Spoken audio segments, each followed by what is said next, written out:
the most estimated thing is that when you put yourself on social media, you are gonna be exposed to a lot of voices. Like, it's a lot. It gets very loud very quickly. So for me, it was important to do therapy, but find a like therapy boundaries, but also find like a way to like regulate my own thing, my own mind, the quiet, and have like a strong sense of self and routine, a healthy routine. You have to have a strong foundation for yourself. Yes. Yeah. Season 3, ladies. I know it's been over a year since we last seen each other. We had to take time off to do self-development and growth. And when I say we, I mean myself and my wonderful partner, Anthony Ortiz. Without him, the show wouldn't be possible. He is the man, literally the man behind the scenes. We're here. It's 2024, and this year it's all about opening doors and going through them and seeing the wonderful opportunities this year is giving us. For example, we now have a live radio show on KQBH 101.5 FM. Who knew Women Creating Magic was going to be live on radio? On season 3, we have Brittany Price, an incredible artist, Kara Connolly, whose music is so inspiring and beautiful, Savannah and Sky from Sky Studio, Naomi Hart, whose influence changes people's lives, and many more women that I'm very proud of what they are doing and what they keep continuing to do. I wanted to create a platform for women to have a real conversation about our experiences in all industry and just talk about that moment that we decided to take control of our lives as women. This platform is an outlet to discuss topics that we as women don't talk about. For example, at night when you're ready to go to bed, like literally ready to go to bed, and instead of actually falling asleep, you're thinking of 100 different things instead of actually sleeping. Now you're up all night, anxious, wondering how to manage all these thoughts, all these emotions. If this resonates with you, you're not alone. You're not the only one struggling with these challenges. So many women I've talked to with on Women Creating Magic also share the same experience. Be sure to like, follow, subscribe, comment, and leave a review, because all of that will really help us out and keep us going. So whatever you're doing, sit back, have a glass of wine or a cup of tea, and enjoy the conversation to come. On today's show, we have Roxy. Roxy is an incredible Italian woman who started on YouTube, has over 1 million followers, and she's here to talk. Here is Roxy. So I'm a content creator, and now I'm also a social media specialist for other people. So I'm in the social media world and also content creation. I have a YouTube channel, on Instagram, a TikTok. I have them all. And I like to be creative. I like to share what I like, my passions. So sometimes I would do more DIY things. Sometimes I would do more recipes. It's following what I like to do in that moment. Now it's very food focused because I really like reviewing food. And you're vegan. And I'm vegan. Yeah. Yes, so a lot of things to try. So many more things than before, yes, right? Yes. Right? In fact, I think that's why I'm like going into this food related content, because it's very exciting, all the new things that are coming up, but also the stuff that I can try to make. Yeah. Like make it vegan or something like that. Yeah, because I have a friend, a really close friend. We've known each other since we were like babies. I mean, the joke is that our moms were best friends, so we were best friends before we were born. Yeah. Basically. And she's vegan, and she's been vegan since a really young age. And she said, it's strange, not to compare it, but she says, vegan to your Hispanic parents is like coming out gay. Yes. Because now you're not going to be eating like what they're making. A lot of traditional things. Yeah, a lot of traditional things. And now it's sort of like, I'm guilty for it, because I remember when German tried to do vegan. And I was like, my mom was like, boy, un mes. It's like, un mes. And then I was like, you're vegan? It's like, we can't eat? And this was Roxy's challenge, too. I know, it was your challenge. It was years ago. It was your challenge. And I was like, fine. And I remember, and the thing is, I think I took it the negative way, and not in a bad, like, super beyond negative. It's just because he went to go get this pizza, and this, when I say pizza like that, so people don't judge me, pizza. And he got, like, this vegetarian, like, sauce, veggies, and brought it back, and I was like, this does not taste good, friend. Like, this is what you want to do? This is the vegan life you want to do? And I was like, this does not taste good. I'm not liking this. I told him, come back after the 30 days. I literally told him, can you please come back after the 30 days and then we can hang out? Like, legit, I remember telling you, like, can you come back, like, when you're done with this? Then we can go out. But I see how it is, like, when they say it's very, not as similar, but it's really hard when you have a family who doesn't understand. Yes, I think it's a lot of like stigma or like biases, because even before I went vegan, I had friends that were vegan and it looked so hard from the outside, but then when I tried it, I was like, okay, this is not hard at all. Like, I did the month and then I was like, I can keep doing this. It's not at all difficult. And now there are also so many other like cheeses and products that if you want to get a pizza now, you probably can make it with like vegan pepperoni. Yeah. No, like you can make a pepperoni pizza and a pepperoni vegan pizza, and they would taste pretty similar because there are so many alternatives. Like even Pura Vita, this vegan restaurant that I do the social media for. Like, if you try their pizza, Americana pizza, I mean, it's the same. There are a lot of like non-vegan customers.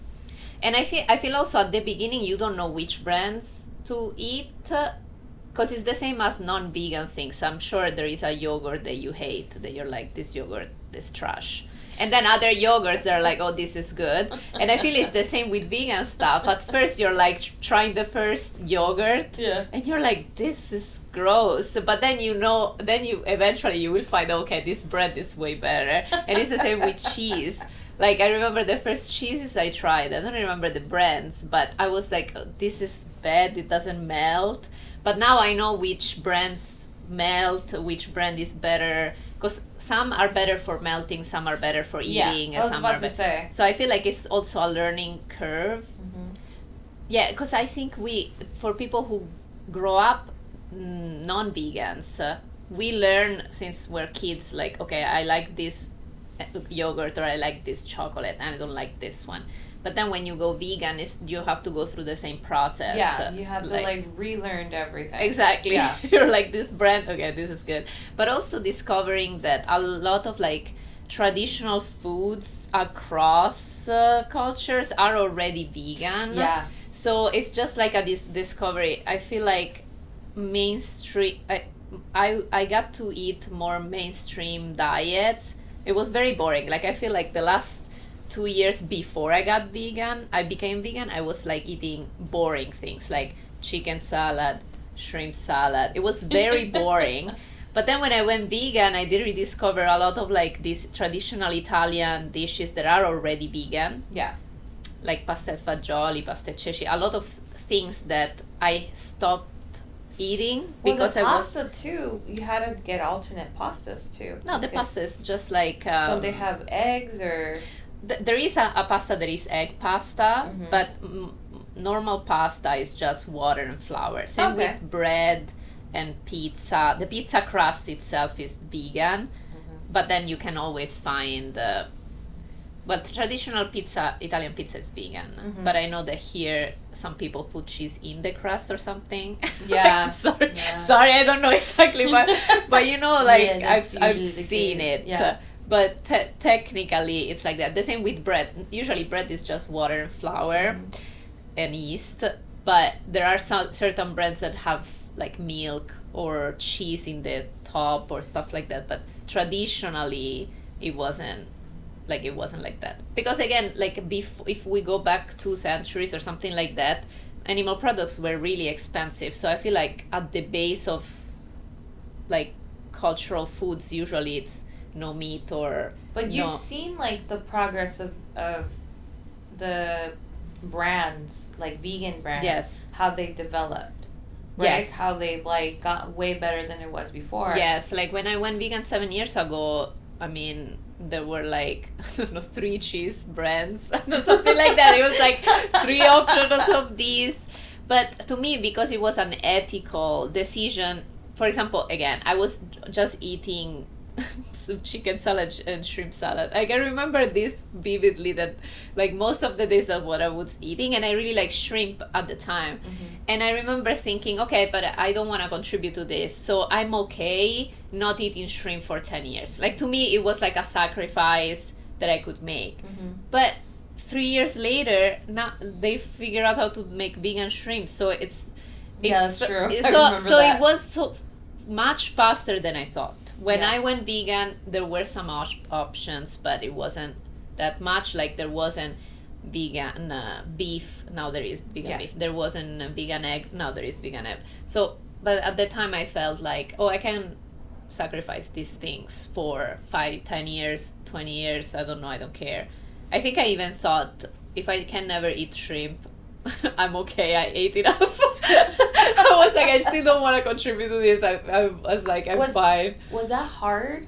Was it hard sometimes? I mean, because let's be real, even if you become vegetarian, vegan, there are breaking points. Yes, I think the most hardest people is interacting with people. Like, when people make it difficult or make it like such a big deal, that makes me very uncomfortable.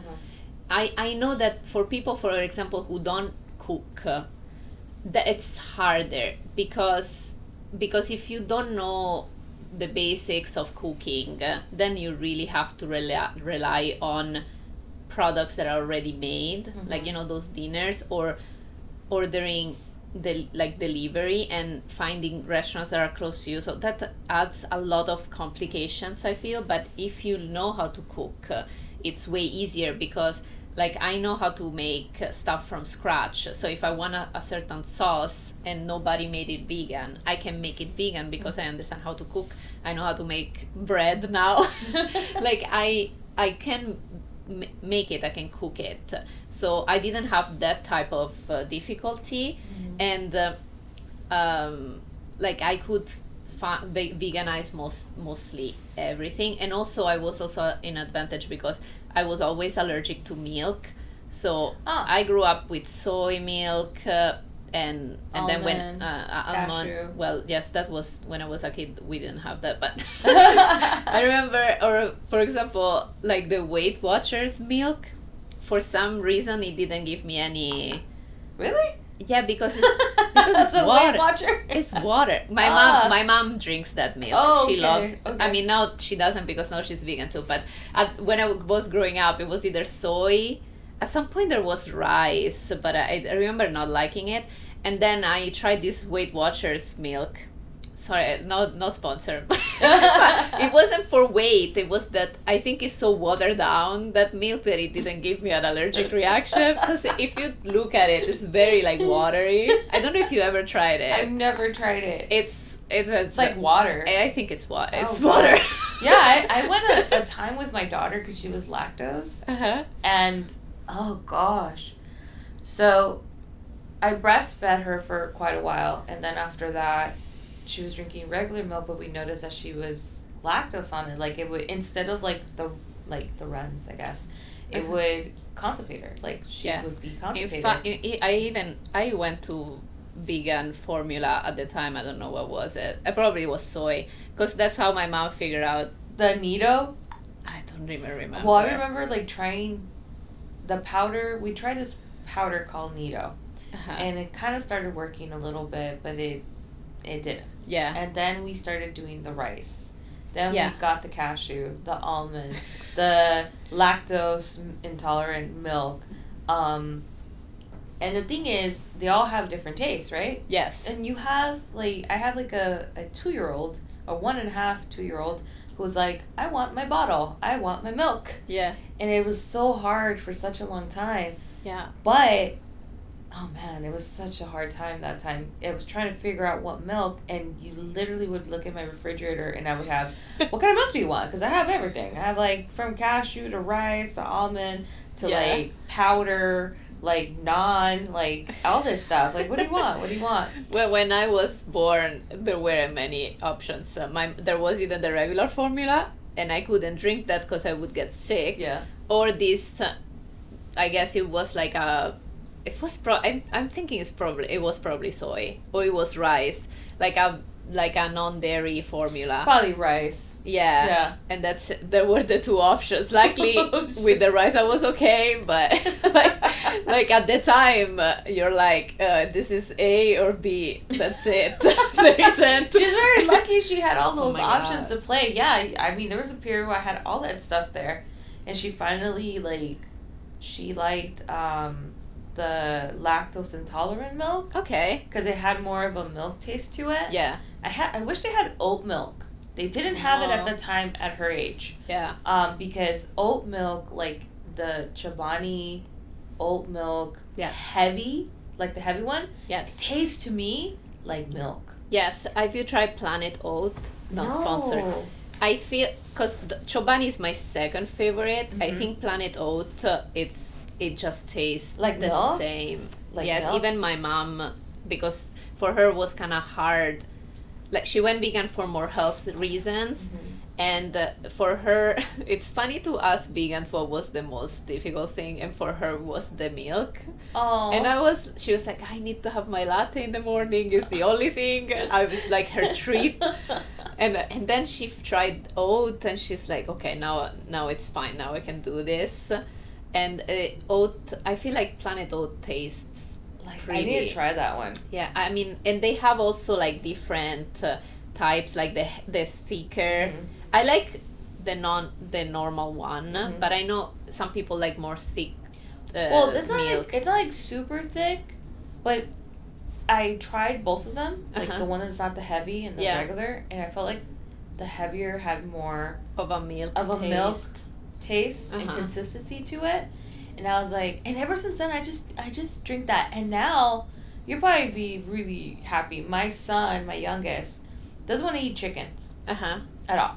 Like, no, he doesn't want to eat chicken. He's like, I don't really want to eat chicken. And he's like, I've seen his videos, and Yeah. I really just want to like do this. And now he gave up kind of milk because all my oat milk is gone. And I'm like, where's my oat milk? Oh, I've been drinking it. I really love it. I don't want to drink milk. And I was like, well, then you need to tell me because I need to stock up because you've been drinking all of my oat milk, but homie, because that's my favorite milk. So when you started off YouTube, how was that? Okay, so Oh, and by the way, she does it in 3 different languages. yes. English, Espanol, and Italiano. Yes. Yes. So how did it start? Okay, so first, I changed careers a lot. And it might seem it's random, but I feel like it's not completely random. It's just one path makes me discover another thing, and makes me discover blah blah. Have you ever watched the TED talk about multi-potentialites? No. I think I am one. So basically, it separates people in specialists and multi-potentialists. So the specialists are people who are born and like, I want to be a doctor, and all their life are like, I want to be a doctor, I'm going to be a doctor, and then they're doctors, and then they're happy. The multi-potentialists are those that you ask them, what do you want to do when you grow up, and they're like, I don't know, because they have so many interests that picking one, it's impossible. And I feel like I'm like that. So is that what it is? You could be. Is that what it is? Yeah, because I would work in so many different fields that I really liked all these fields, but it wasn't really my calling. But I Uh-huh. really liked it. Okay. Like, it went from, like, e-commerce to paralegal to, like, Yes. credit card industry to the eye doctor, psychology stuff, like... So great. So Jesus. it's not now, gonna now to photography and podcasting. So it's not gonna sound weird. So basically, I was a dancer before when I was in Italy, and then I started Like ballerina or just like a like dance? it was more like contemporary Ah. hip hop and stuff like that. And then I started YouTube because I was starting filming my videos, my choreos and people's, and at the time YouTube was really creative with how to film like a dancing video. And by doing that and editing that, I was like, oh, I kind of like this a lot. Like I like being like I like this creative aspect of making videos. So then I started making videos, not dance related. I was just like, oh, I'm just gonna make a video talking about stuff that I like. And then I really liked that process, and so that's how we started the whole YouTube journey. And the three languages was a very practical because I moved from Italy to here, and I remember like people were like, oh, what is it like? And I think my first video was like a favorites favorite things I found in America, and I made it, and then I was like, okay, but like I wanna.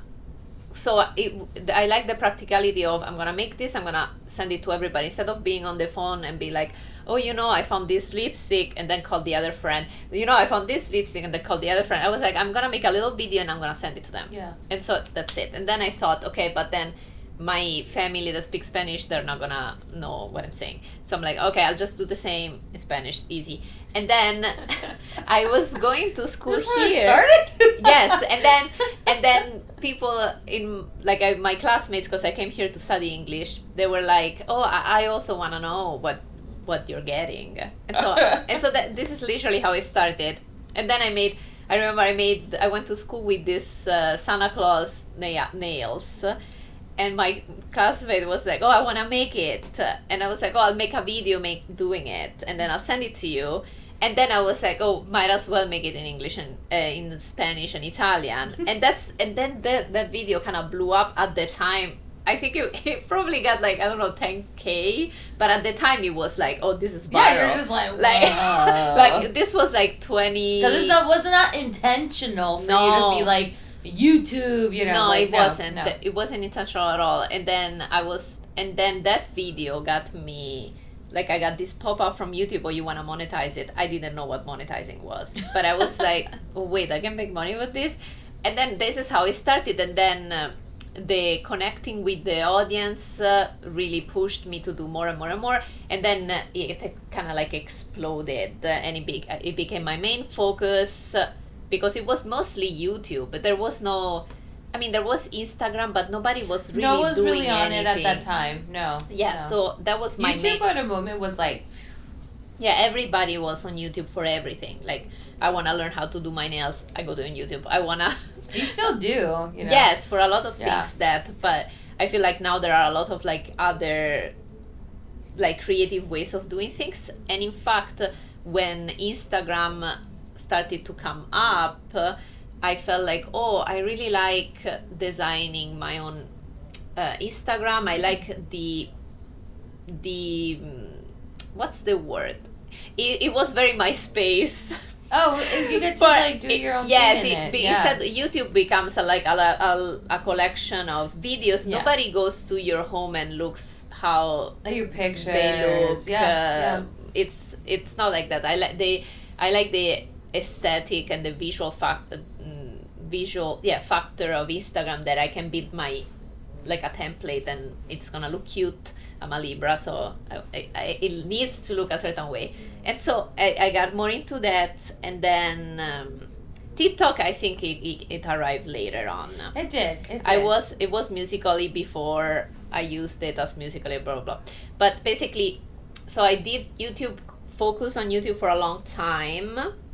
And then I kind of got to a breaking point that we can get into it. But then now it transitioned to having a more well-versed understanding of how all the social media work together. And that's how I started also doing social media for companies and other people. I really like also the creative aspect of not only working on my brand. It kind of feeds off of each other, kind of I work for this company, gives me idea for my own brand, and then this other company gives me another idea for the other company. I like how it's like a creative cycle that feeds. It feels like it never burns out. That's good. Instead, when you're only doing yourself, the burnout, I feel like it was inevitable. For sure I got burnout at some point because it was just too much. How did it feel when you hit the 1 million subscribers? Well, I never got to a million. I was like 780, almost 800,000. But basically I feel that's where I kind of like got burnout. That's what I was gonna say, because the more you're seeing your statistics and you're seeing like people subscribing, it kind of feels like, okay, I have to continue. Yes. I have to find out more content. I have to figure out what else to do. And then did you ever, whenever you were doing your content, did you ever kind of like said, okay, I need to do this correctly because people are watching? So for a long time, I did not have that mentality at all, and I think that's why I was succeeding, because even to other people, I was like, when I make a video, actually all my YouTube career, I always imagine this is the only YouTube channel on earth. Like, there is no other YouTube channel in existence. So I was very like, I'm doing this, and I'm not watching other YouTubers what they do. I don't I was like, this is the only one that exists. My page is the only one that exists, and that's what I'm gonna do. And I think that was a great mentality. Yeah. However, I feel like I didn't have like a lot of what's the word? Like a lot of stuff that I discovered later on in therapy. Like I didn't have a lot of emotional tools or things to deal with what happens when you have 700, almost 800,000 followers. Like, what do you do? Which is the new thing. I just have a note on that. Because I've been going to therapy too. Yes, go therapy. I feel that's one of the things that I lacked is boundaries. Yes, on myself. 100%. Yeah, there's boundaries that they don't teach us that we need to learn to have for ourselves. Yes, Yeah. and I cannot imagine influencers that are like 18-year-old now and they have millions of subscribers. Literally, I would die. Like, I would have died. Like, I felt like, so there were toxic mentalities that I had. So the first one was, when I reach 1 million subscribers, I can slow down, I'll be happy. Wrong! No! Wrong. Oh That my was God. wrong. Oh my God. But I was convinced. I was like, I'm just gonna push. At some point I was doing 12 You're like, once I'm there, I'm good. Yes. Jeez. So I was like, at some point I was making like 12 videos a week in 3 different languages. So yeah, and like it 3 was people. 3. In Like 3. yes, It's not one. And this wasn't like TikTok 6-second videos. These were like 6, 7, 8 minutes videos. And Did you have the reference to like what you did in the first one to kind of replicate? Yes. So I knew what I wanted to say. So I just like, I do one. Usually if it's a talking video, I do one, I stop, I finish one. So I talk for 7 minutes in Spanish, then I talk for 7 minutes in English, then I talk for 7 minutes in Italian, then I edit. Okay. So, but so it was like a lot of work, and I was just pushing and pushing and pushing, because I thought, I'm gonna do these 12 videos a week. It's gonna be really hard, but then when I get to 1 million subscribers, I can just slow down, post less, and I'll be happy. I didn't get to that, because of course you burn out way before, because it's just too much. Yeah. So that was the first thing. Like and also I feel like at that point there was it was the what's the top of the mountain, like the peak of hustle culture. Like everybody on YouTube is like, yes, you just hustle, like, do you like we edit until 3 a.m. Like it was a lot of that, and I'm like, now I know that's super toxic. You cannot think, I'll do this until this. You have to think, okay, is this sustainable forever? So it was, the mentality was off on that. And then yes, boundaries, because it create, again, I feel like when I became a YouTuber, there wasn't like a big footprint, plus I wasn't looking at other channels, so that wasn't helping. And we created a very weird but intense relationship with our audience. I don't think people now, they do the same. I feel like new influencers, they understand, oh, I'm influencing and you're following me, but we're not friends. But instead, I feel like my generation of YouTubers, we were very attached with our, like, they were like my friends. So so boundaries, it was difficult because, again, I grew up that nobody taught me boundaries in general. Yeah.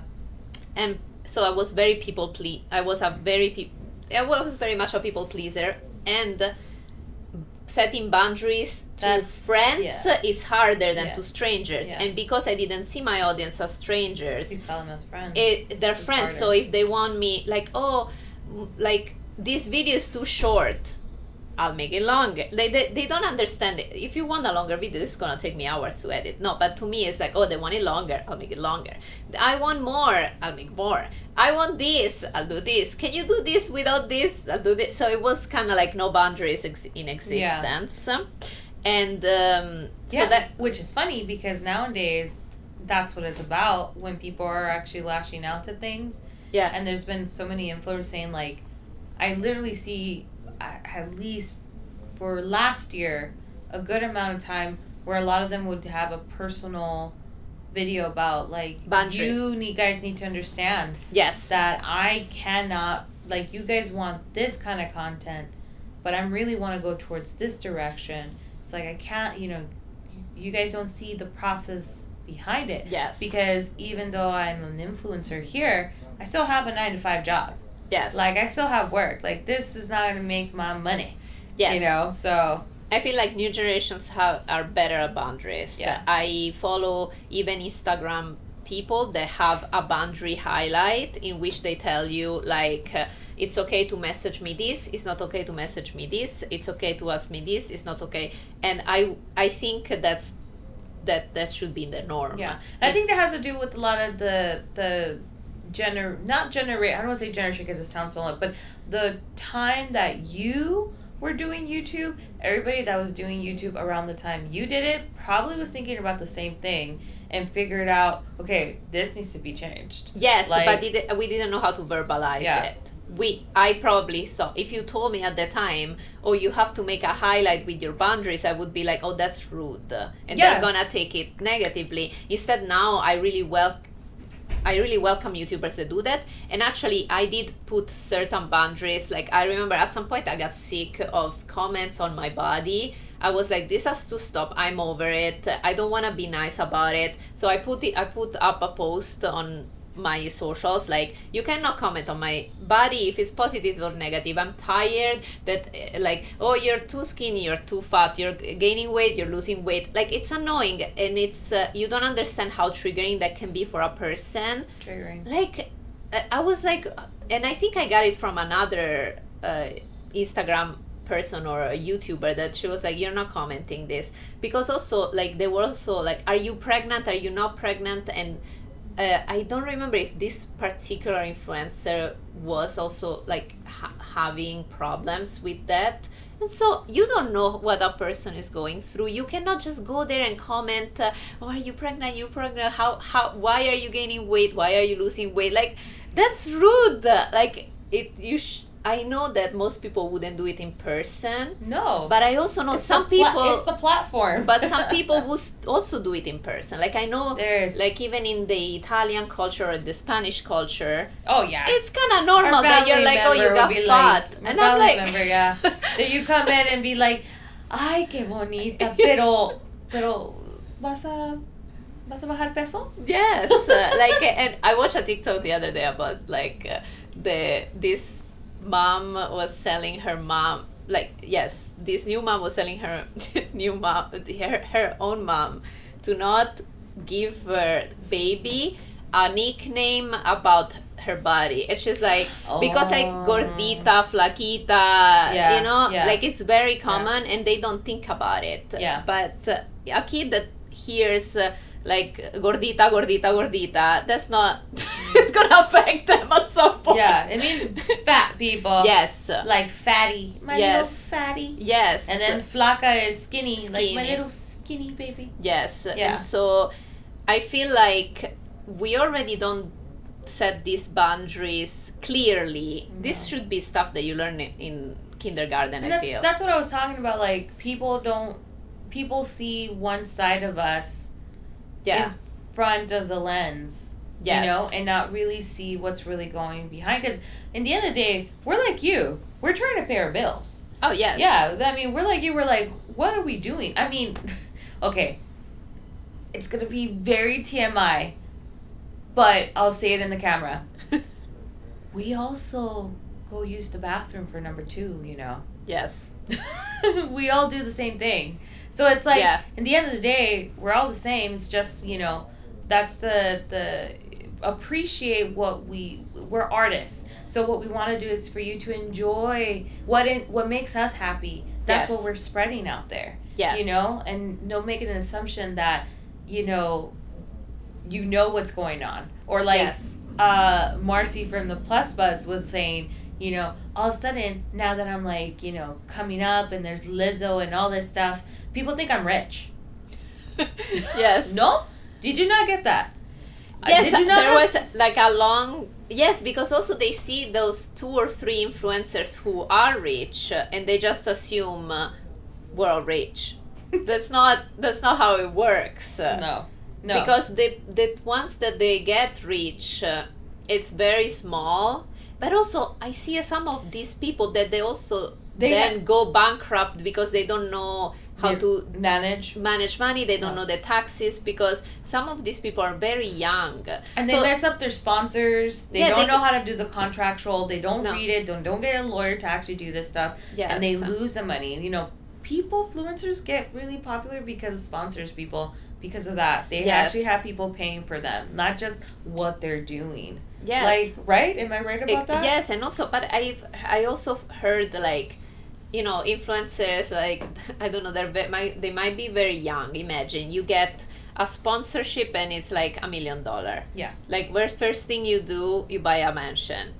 But then you don't understand, or cars. Don't but understand then the taxes. There is property taxes. Yeah. How are you cleaning this mansion? How are you paying for the electricity for all the mansion? How do you pay gas for the car, the insurance, the registration? It's so because they get the big check and then say, well, I can purchase this now, and not realize, well, this is something that you have to maintain every month. plus, if you're getting a check for $1 million or $500,000, there are taxes on that. That's not all yours. No. So at the end of the year, how are you gonna find You're going to that? have to claim that and be like, well, you owe us Yes. this much. You have to, like, it's funny. Yeah, it's true. It's true So- because when you buy a house, when you purchase a house, and let's say you paid it off, Yeah. it doesn't mean you're never going to pay again. You have to actually Exactly. save up all that money within a year to pay your taxes. Exactly. Because you're going to have to, they're going to tax you out for that, even though there's no mortgage anymore. Yes. So it's like, people, you It's need to a lot realize. of it's a lot of thinking and again, and also you also have to think, can I do it? I this is a mentality that also I learned when I was a dancer. Like, yes, I might get this much money if I do this tour, example. Yeah. But you also have to think, I can do this job for how long? When I'm 35, 40? Okay, Yeah. then what? Like, I can like use all this money because I know maybe in 5 years I can do this job. So you just need to be very strategic, and it's normal that people don't know all this inside out. You barely learn it while you're doing it. Yes.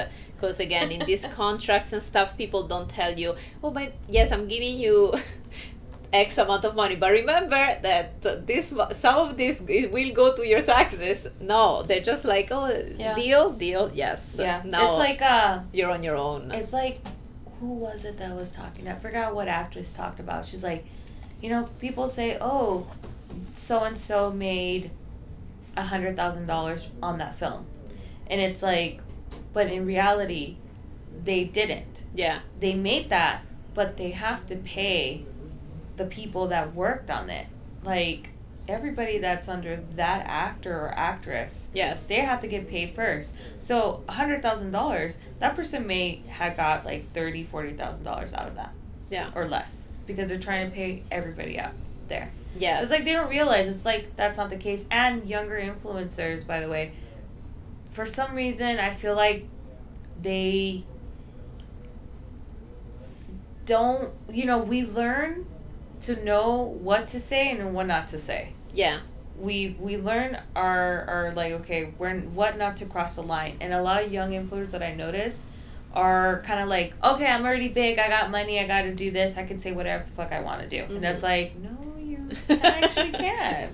I mean, like, you can, but then you got to learn the repercussions out of that. Like, there is... Yes. I mean, it's generational. Like, millennials were more cautious. And I like the free spirit of the Gen Z and how, like, they're like, no, this is gonna be unapologetically me. I'm gonna do this, and I don't care about your judgment. I love that energy. I love that too. But also listen to our mistakes. I love that too. But I want to say that there's two things. There's like, I love that because I'm the type of person who is like, I'm gonna say what I want to say. Yes. And I can care less what you're gonna think. But I understand that there's going to be backlash. Oh, yes. But I am strong enough. I have thick skin. Yes. To be like, all right, cool. That backlash is just going to jump out of me. Like, it's not going to do nothing. But for the younger generation, they haven't gone through a lot. Or they, like, you have to go through so much experience to get that tough skin. Yes. That they're like, say whatever they want to say. Amazing. I love that. But you do know there's going to be backlash. Yes. And when there is backlash, then I see a lot of these influencers are kind of like saying, they're sort of like, crying about it. They're sort of just like, is this unfair? Why did this happen? I'm just like, well, your actions. Although I noticed that some Gen Z, they also have tough skin. Like they are better. Like, I feel like sometimes they're better even than me. It took me a long time to figure out how to not care about what people say, but especially in TikTok culture, I see that they're like fearless. They're like, they criticize, they make another TikTok giving it back at them. They're like, yes, that's what we should have done. So because also I want to give props to them, to the fact they grew up already in this trolling. Yeah. Like, I'm like, that hurts my feelings. So they already toughen up because they see it. They're bored with the phone on, it's and expected. they read all this stuff. It's expected. They know that it's expected that people are gonna troll. Yes. Yeah. Instead, us, I feel didn't know. Me, I'm like, you're being like, I remember the first comments. Never in my life people would be that mean to me in person, right? Mm-hmm. So I'm like, this person is so mean. It hurts my feelings. Like, so it took a while for our, like, I feel like my generation, and also again the first YouTubers, we were like, you can't say that to me, that's mean. Like, what do you mean? Instead, now I like how they just like, okay, but that's also changing the trollers, like the people that are actually talking shit on TikTok or leaving back. There's people actually attacking them in those comments and stuff. So people tend not to say the wrong thing because then they're gonna be attacked, and then they're like, okay, TikTok, do your job, like find these people, you know, like find who they are. And when you do find out who they are, like everybody is pretty much bashing on them. Yes. So it's like, it's kind of like reversing. In a sense where it's like, you need to be careful what you say in there because people are going to pretty much attack you. Yes. And find who you are and pretty much social media death on you, basically. Yes. Because I've noticed that. And even outside of social media, I feel like every generation has its own thing because, like, we were really, like, taking it back, like, oh, these people can say this to us and it's okay. But now, like, it feels like, oh, if you say something wrong, they will find where you work, they will write. So it's a little like it's very extreme, and I feel like it is. Again, we have to find the balance. Like I feel like I had to find the balance on finding boundaries, so we are all, like in a peaceful, this is my channel and where I want to establish certain boundaries and everybody's gonna follow it, and if you don't like it, there is another channel for you. Yeah, you can go somewhere else. Yes, and I feel like the new generation, they might have another type of boundary that they have to set. Like sometimes when I read stuff or when I get a negative comment, yes, it would be fun to go back and forth with this obvious troll, but sometimes I'm like, I don't want to create that thing that then my followers want to go pick on them. So sometimes I'm just like, that happens. delete the comment and block, It's and then we move on. It's the Beyonce fans that you don't want to mess with. Like I love Beyonce. like I don't know. I don't want this to escalate too much. Because it does. Because your fans are like, no, this is not going to happen. And yeah, it's true. It's starting to kind of shift the other way around. Yes. Where it's like, ugh. But what would you do when you did get those comments? I mean, Well, I got everybody, you feel like shit. Like, in the end of the day, that's... Yes. You're going to feel it. Yeah. Like, I got one, like, literally, like, 2 days ago or something. So, at first, I give it the benefit of the doubt that they are just asking for curiosity. Okay. So then, at first, I'll reply, nice once. Then, if they reply and they're just trying to be rude, then delete and block. Mm-hmm. Because it's just not worth... Before, I would just go back and forth and then go continue. And also I had this idea like, oh, but I can't censor them. It's then... No, this is my channel. Like, you're being rude. Like, get out. Yes. Get out. But before it's like, I don't want to delete their comments because... No, girl, just delete it. Like, yes, I was such a people pleaser. Even people pleaser to the people who are trolls. rude. I'm like, geez. no. The most estimated thing is that when you put yourself on social media, you are gonna be exposed to a lot of voices. Like, it's a lot. It gets very loud very quickly.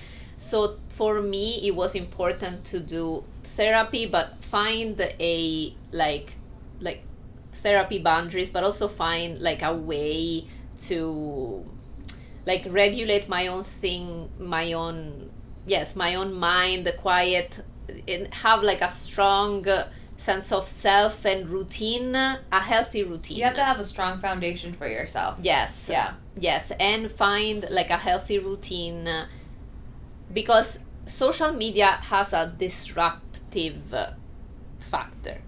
It's chaotic, it's fast, it's loud, it's like a lot of things, and I don't know if humans, we are meant to. Oh my god, that's like you when like I that. first met you. Huh? You're fast and you're loud and you're exciting. Yes. And I was just like, oh. Yes, and I mean, I'm still like that, Yeah. but I learn how to also like Center yourself. You have to center yourself. Yeah. So that's sustainable, because you cannot just go 200 miles per hour like You're all gonna the crash. time. Yeah, Yeah. you're gonna crash. You just have to know like, oh, I'm gonna race now. I'm gonna take time and. So what do you do for you to center yourself? So like during the day, like I just build a routine and a life that it has to be for the type of person that I am. So for example, yes, I'm excited, I have a lot of energy, and sometimes I don't know how to stop, and so it can become I get anxiety easy. I feel like if there are 2 types of people, like anxious and non-anxious, or I also read like some people are like are more anxious and some are more depressed. It depends. But some people, they unfortunately experience both. But I'm for sure in the fast pace type of brain, and so like I go like I have a lot of ideas. I'm very excited, blah blah. But also it can become anxious fast. Yeah. So if something is going wrong, I just go fast and then worry about everything and then blah, blah, blah. So it's very similar type of energy. So I had to build a routine and a life that is catered to, I have anxiety. So this is, I have to accept. It's not gonna go away. I just have to learn how to, it's kind of like a cycle. And that one, therapy was great. So like, for example, I learn, to me, schedules are not good. Like I get very like if I say, oh, I have to do this at 8, this at 10, and this at 12, and you feel like you don't do them, you feel like you failed at the end. Like Yeah. I had to do this at 9, and now it's, here we go, alarms, stop the alarms. So if I have to do this at 9, now it's 9:10 and I still haven't started, this is the end. So I have to. So I learned that, for example, to me, those type of things don't work. I have to have more of like a go with the flow type of schedule. I know by the end of the day I have to do these things, and I just have to go with my own pace. Yeah. Because also the pace, some people are like, oh, it's already 12, I haven't done this, and they panic, or I would panic before, but maybe in the morning you're slower, and maybe this afternoon you're gonna be super productive. Yeah. So I just listen to my like energy and how Your I wanna. your clock. Yes, Your exactly. clock, yeah. So some mornings I'm super productive, and then the rest of the day I can just chill. Some morning I'm like, you know what, I need to have chill time, and I will finish everything later on. So that's the thing. And then the other thing that helped me is that I realize I need to have balance and health, not only in my mind, but it has to be mind, spirit, and body. If I'm very good at taking care, I don't know, meditating, but I'm not working out, I'm eating bad, and I don't have a spiritual practice, it's not gonna be in alignment. Like, I won't find peace. It doesn't matter how much I meditate. I tried it before. Like, if you're trying to do, and I feel like society likes to separate everything and compartmentalize. Yes, is that you a word? You said it right. Great. Like, oh, your physical health is different than your mental health. That is different than your spiritual thing. Or you're feeling bad. Oh, you find a person that tells you, oh, no medicine. You just got to meditate and believe in yourself, and it's gonna go away. And then other people, they're like, oh, that's never gonna work. You have to take this medicine. And then I'm like, and then instead I realized, no, it's all together. Like, even if you think about, like, if we go like hundreds of years ago, these things were never separate. Yeah. Like, your medicine was spiritual and about chemical. Yeah. Like, your health was your mind, your body, and your soul together. But then at some point we decided that they are separate. And then we ask ourselves, why is this not working? So the other thing that I implemented is that I have to have like a weekly, monthly, daily, like, kind of like practice of everything. So I have to do something that is good for my body, I have to do something that is good for my mind, and I have to do something like a spiritual practice, whatever that looks like for you. And that's when I'm the most, I notice if I start falling off some of them, then I'm like suffering in other areas, so I have to bring back that. And I know what that. Yeah. I deal with that. Like, for me, it took a while for me to know what is it that I need to, like, calm down, because I do get anxiety. Yeah, I noticed that I do get anxiety, and I had to learn on my own, sort of like, okay, what is it that I can just soothe myself, my spirit, me. Yeah. And a lot of it had to do with just doing things that are just meant for me. Yes. Do things that are just for me and for nobody else. Yes. And it could be as easy as going to take a shower. As simple as that. Yeah. Just, all right, go take a long shower. Yes.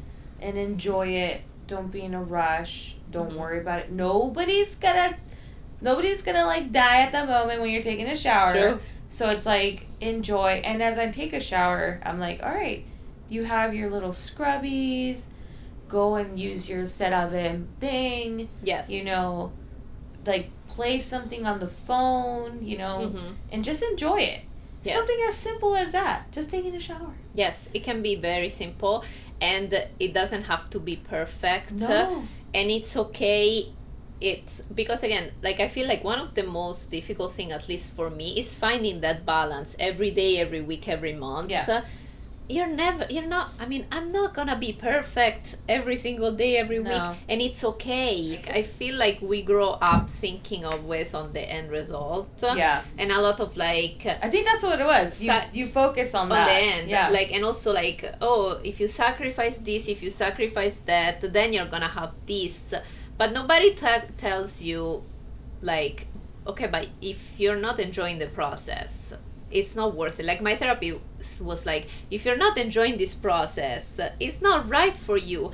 But society tells you the opposite. Like I see all this often, like there is all these people who hustle culture, that they tell you, because people are lazy, they don't know discipline, they don't know how to like push, they want everything to feel good, but I'm like, yes, it shouldn't feel like a terrible struggle to live. And also that thing that, you miss a day, that's it, then, because that's not how life works. It's not teaching you that in life it's okay that sometimes your routine gets a little like, I don't know, I feel like it's not a healthy way to see things. That's not how life is. And this is not also how discipline is. No. Because like I was also in ballet when I was younger, right? Discipline doesn't mean that if you mess up one time, then it's over, you have to start from zero. No, it means you're gonna have a regiment but I feel like we're losing, that's too extreme, because we're losing the part of, this makes me feel good. Yeah. Because what's the point of having all You're this? punishing yourself. Exactly. What's the point of reading 10 pages of a non-fictional book if you hate it? Why? So you're disciplining yourself to do stuff that you don't like. to hate stuff. I want to have a routine, a daily routine that from now forever works. It's your for lifestyle. Me. Exactly. It has to be your lifestyle, and when because again, you might get healthy, but healthy how? Let's say that you do struggle for a year to lose 10 pounds, so you're healthier. Yes, on the scale, on the BMI, you're healthy, but how is your mental health? See, yeah, exactly. That doesn't work. Not good. It has to go with both. People know that if you're gonna want to be healthier, stronger, physical, it goes with the mental too. Yes. It goes with the mental. But that's why I said for me it never was to be skinny. Yes. It's always been I want to be active at an age for my kids. I want to still be active. I don't want to be slow. Because I've seen my mom. I've seen my elderlies, and I'm just like, I don't want to do that. I want to be active. And that means, for me to work out. Yeah. Means, I already eat healthy. So I already accept it. I like junk food. I eat it when I want to. I eat healthy food. I eat healthy food. That's how it is. But I want to be stronger because, again, like I feel that I want at a certain age, I still want to be very active. Yeah. And that doesn't necessarily, and that's my mentality. That's my mindset to it. Not like, oh, you know what? I really want to be skinny, or I just want to like fit into these jeans. Yes. No. Yeah, that's not the case. No, because if that was the case, we would not be doing this podcast. Yeah. Yes, I feel like I'm more in the mentality now of finding the balance to live my perfect life, and it's not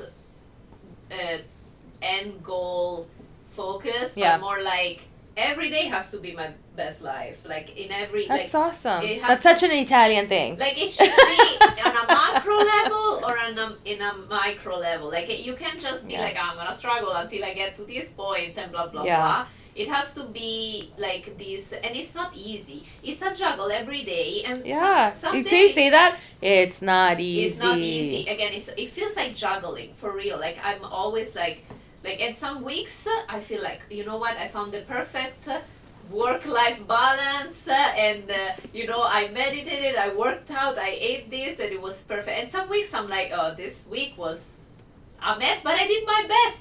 I juggled and I lost. That's what one of the girls here in the podcast said. Do you want to give 0 or do you want to get 80%? You may not give 100. Yeah. But what do you want? 0 or like 80%? Yeah. And you're always gonna be like, I'd rather give 80. Yeah. Like in your case, you're like, it wasn't the best, but at least I tried. Exactly. Because it's the same. Like before, I'm like, oh, if I don't have an hour to go to the gym, this is an example, then I won't go at all. Instead now, today I have 10 minutes. And I'll still go. and then the consistency of it, it really pays off at the after a year.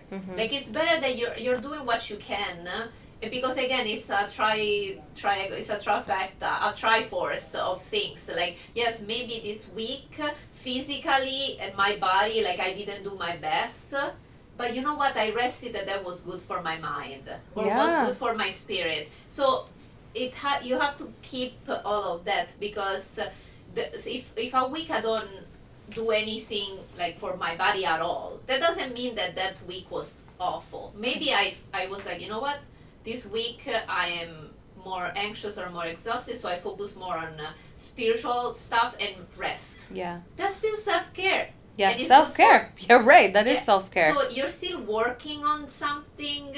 Don't just give up on everything because that week you can go to the gym. I don't know. That's you true. know what I mean? German's like, yeah. He's like, I see his head like, yeah, very true. Yeah. You know what I mean? Like, or a week that you were really busy, you couldn't cook healthy food at home and you ate out. Listen, you did that. It's okay. You focus on managing maybe your anxiety, or maybe you did walk a lot, you were out. Like I think of traveling. Sometimes you are near traveling, you don't have time to cook at home, and sometimes you're like eating. Like last time I went to Italy, right? Like I just ate out, so I ate a lot of pasta and pizza, blah blah. But I was walking everywhere. Yeah. So you also have to think. It's not that if you one area again, the changing mentality is these areas are not disconnected. They are connected. So if you're like, it's a balance that can be a little bit toward a week is more this, a week is more this, and some weeks instead I balance everything, and some days are like that. Some days I meditate, I eat healthy, I do something active, and you know what I mean, and something spiritual. Great, that day was great. And sometimes it's like, okay, today I focus on I don't know, I go hiking, and then tomorrow I'm gonna instead meditate and do something spiritual, and then the next day I'm gonna do, you know what, I need some mental health check or something. So it can be divided. It's very fluid. I live in a very fluid type of state. That's actually really good. Before, like, all these rules, I feel like some people really like rules. Maybe they thrive. Some people do. That's the thing. Some people do really like order. Yes, they some people think that's very chaotic. Roxy, I could never live like that. Like you wake up and you just go with the flow. Like it feels non-structured. But to me, there is a structure in the non-structure. It works. There is. I agree with that. So well, I want to say thank you so much for coming. Thank you. But I want you to look at the camera and let people know where they can find you. Yes, Roxy TV everywhere, easy. Except for TikTok. TikTok is Roxy TV official, because when I got to TikTok, one of my fans, they stole my username. And they wouldn't, I think I even messaged them, and they wouldn't give it back, or they couldn't give it back. That was when it was still Musically. But anyway, Roxy TV everywhere, and on TikTok is Roxy TV official. Okay, awesome. Easy, but it's easy. Thank you so much for being part of this. Is amazing. Yes. I loved it. All right, guys. It's a wrap. Bye. I sincerely hope you enjoyed that conversation as much as I did. Thank you so much for joining us and listening. Don't forget to like, comment, leave a review, follow us on socials, and subscribe, because you won't want to miss the magic.